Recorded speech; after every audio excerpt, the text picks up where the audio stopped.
different nail color. Colors, different colors of nail polish. My favorite is nude color. Ito. Pero po, ano na siya. Matagal na siya eh. Kaya, bumili ako ng bago. Ito yung bago ko.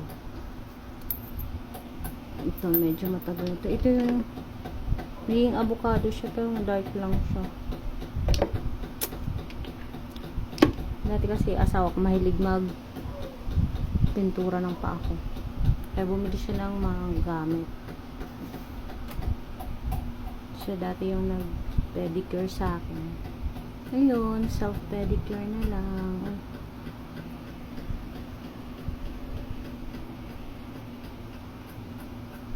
Itong gawa ko ngayon.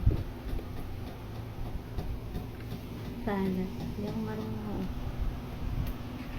Yeah. Gustong gusto ko talaga yung may parang crack style. May mga doble color, tapos yung mga letters. Kasi mas tumatagal yung color sa kuko mo pag may mga nakadagdag ng mga ganitong letters. Nagiging matibay siya. Ayun ang ginagawa ko. Nilalagyan ko siya ng mga letters. Ito mas maganda to, pink at saka white letters. Ito naman black and white. Ito more on white talaga siya. Tapos may letters pa akong green, avocado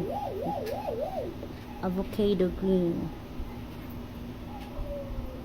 Yun lang. Next time ako, bibili ako ng bago. Mura lang naman sila.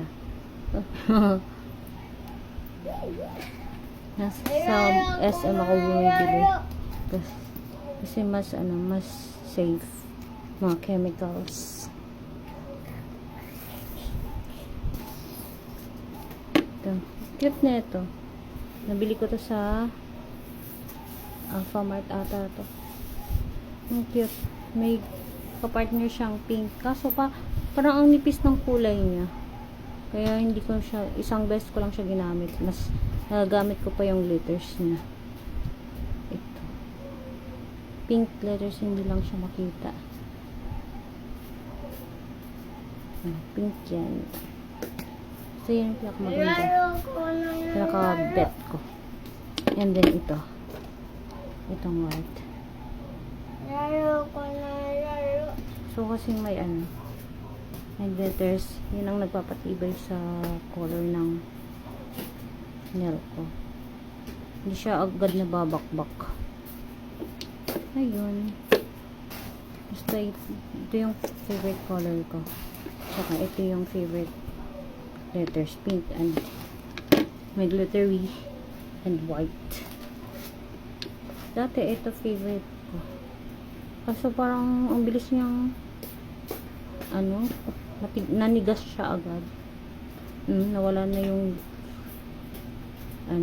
parang yung liquid niya sa loob. Kaya hindi na siya masyadong nadikit. Ayun lang. Thank you so much for watching.